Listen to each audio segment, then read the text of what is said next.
नमस्ते दोस्तों। आज सुनिए, सिर्फ नाम का पिता। पहचान की एक क्षीण रेखा उभरी, पर कोई आधार न मिलने के कारण उस लिखावट में ही उलझ कर रह गई। लिफाफे को वहीं पास रखी मेज पर छोड़कर वह चपातियां बनाने रसोई घर में चली गई।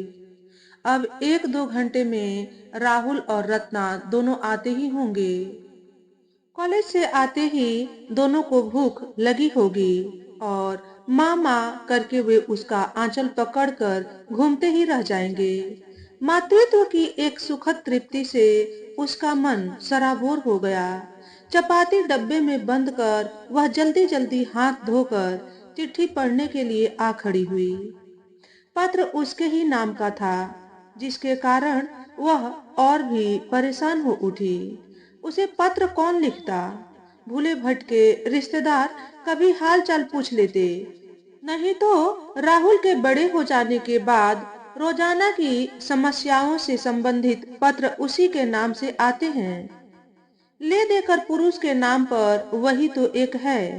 मर्द का साया तो वर्षों पहले उसके सिर पर से हट गया था। खैर, ये सब बातें सोचकर भी क्या होगा। फिर से उसने लिफाफे को उठा लिया और डरते डरते उसका किनारा फाड़ा। पत्र के खुलते ही काले अक्षरों में लिखे गए शब्द रेतीली मिट्टी की तरह उसकी आंखों के आगे बिखर गए। इतने वर्षों के बाद यह आमंत्रण, मेरे पास कोई भी नहीं है, तुम आ जाओ, और भी कितनी सारी बातें। अचानक रुलाई को रोकने के लिए उसने मुंह में कपड़ा ठूंस लिया, पर आंसू थे कि बरसों रुके बांध को तोड़कर उन्मुक्त प्रवाहित होते जा रहे थे। उस खारे जल की कुछ बूंदें उसके मुख पर पड़ रही थीं, जिसके मध्य वह बिखरी हुई यादों के मन के पिरो रही थी। उसे लग रहा था कि वह नदी में सूख कर उभर आए किसी रेतीली टीले पर खड़ी है। किसी भी क्षण नदी का बहाव आएगा और वह बेसहारा तिनके की तरह बह जाएगी। चिट्ठी कब उसके हाथ से छूट गई उसे पता ही नहीं चला, और वह जाल में फंसी घायल हिरनी की तरह हांफती रही। अभी राहुल रत्ना भी तो नहीं आएंगे। 1.5 घंटे की देर है। घड़ी की सुइयां भी उसकी जिंदगी सी ठहर गई है, चलते चलते घिस गई है। एकदम घोटू चुप्पी पूरे कमरे में सिसक रही थी। मात्र उसे यदा कदा अपनी धड़कनों की आवाज सुनाई दे जाती थी, जिनमें विलीन कितनी ही यादें उसके दिल के टुकड़े कर जाती थी। जब वह इस घर में दुल्हन बनकर आई थी, सास ने बलैया ली थी। नंदों और देवरों की हंसी ठिठोली से घर आंगन महक उठा था। वह निहाल थी अपने गृहस्थ जीवन पर। शादी के बाद 3 ही वर्षों में राहुल और रत्ना से उसका घर खिलखिला उठा था। उसे मायके गए 2 वर्ष हो गए थे। माँ की आंखें इंतजार में पथरा गई। कभी राहुल का जन्मदिन है तो कभी रत्ना की पढ़ाई, कभी सास की बीमारी है तो कभी देवर की पढ़ाई। सच पूछो तो उसे अपने पति को छोड़कर जाने की इच्छा ही नहीं होती। उनकी बलवान बाहों में आकर उसे अनिर्वचनीय आनंद मिलता। उसका तन मन मोगरे के फूलों की तरह महक उठता। भाभी ही कभी ठिठोली भरा पत्र लिखती, क्यों दीदी, अब क्या नंदोई के बिना एक रात भी नहीं सो सकती? वह होठों के कोनों में हंस कर रह जाती। सास कभी कभी मीठी झिड़की देती, एक बार मायके हो आओ बहू, नहीं तो तुम्हारी माँ कहेगी कि बूढ़ी अपनी सेवा कराने के लिए हमारी बेटी को भेज नहीं रही है। वह हंसकर कहती, अम्मा चली तो जाऊं, पर तुम्हें कौन देखेगा? देवर जी का ब्याह कर दो, तब साल भर मायके रहकर एक ही बार में माँ का हौसला पूरा कर दूंगी। रात को राहुल के पिताजी ने भावभीने कंठ से कहा, अंजू, साल भर मायके रहोगी तो मेरा क्या होगा? मैं तो नौकरी छोड़कर तुम्हारे ही साथ चला चलूंगा।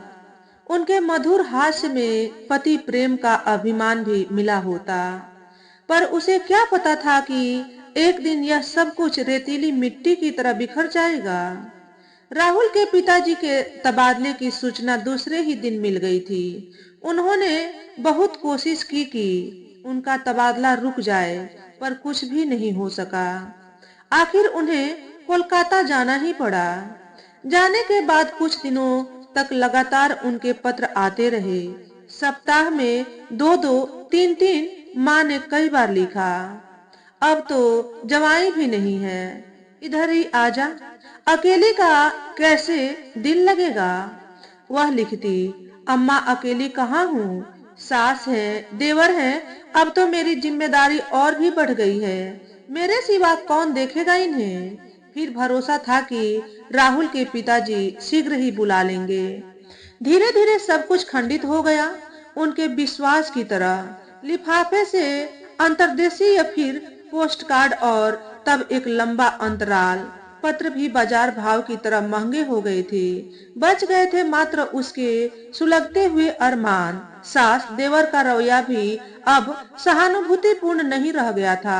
बीच में यह खबर भी लावे की तरह भभकी थी कि राहुल के पिताजी ने किसी बंगालिन को रख लिया है।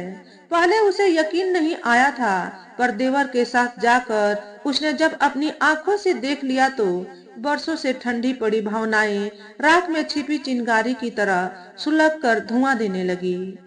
भावावेश में उसका कंठ अवरुद्ध हो गया, हाथ पैर कांप उठे।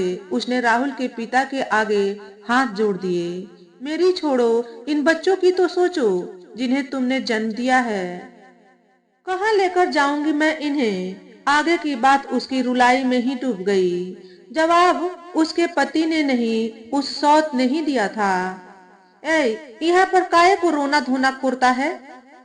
जब मर्द को सुख मौज नहीं दे सकता तो काहे को बीवी। खाली बच्चा पैदा करने से कुछ नहीं होता, समझी। अब जाओ यहाँ से, ज्यादा नखरे नहीं दिखाओ।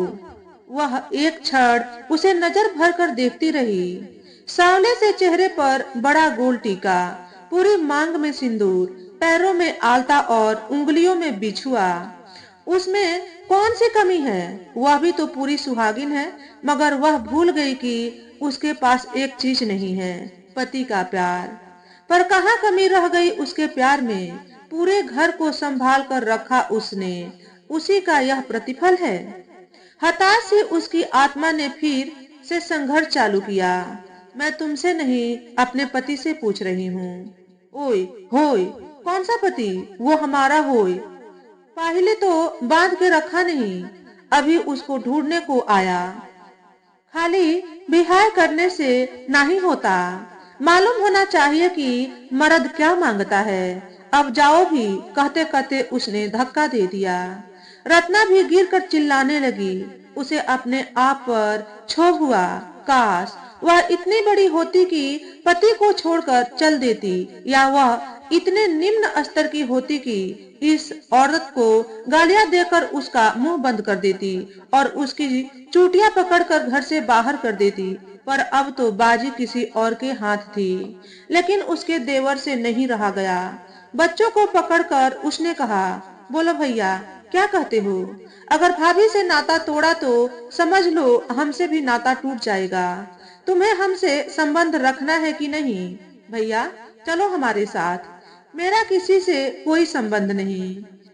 दिसंबर की ठिठुरती सांच सा वह संवेदनशील वाक्य उसकी पूरी छाती बिंद गया था।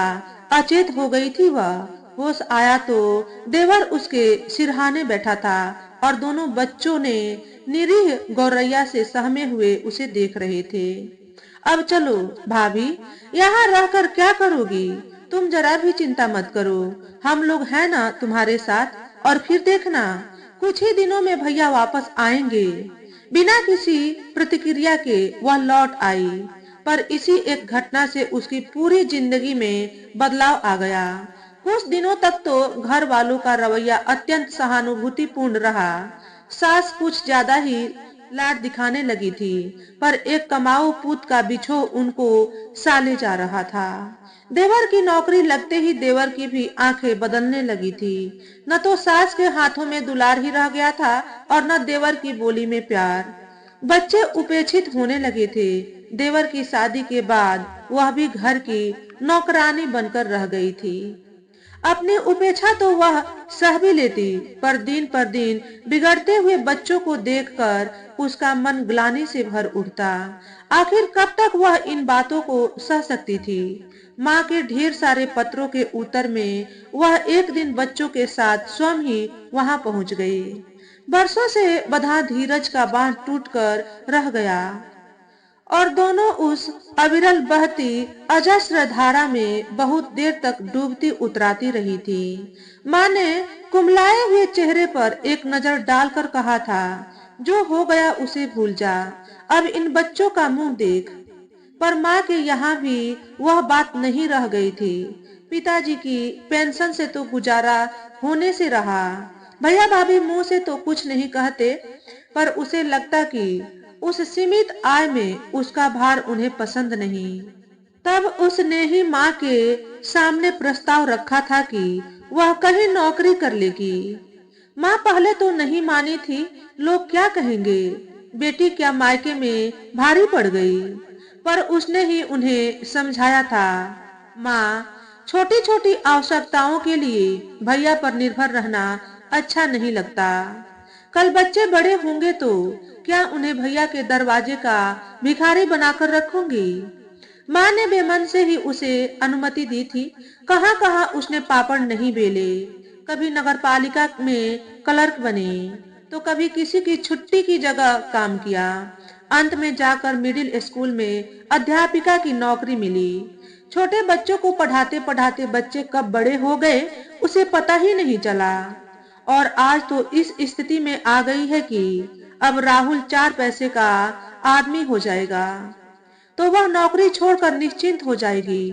हालांकि आज भी वह आर्थिक दृष्टि से समृद्ध नहीं हो सकी है, लेकिन किसी का सहारा भी तो नहीं लेना पड़ा। पर आज यह पत्र, वह क्या जा पाएगी वहां?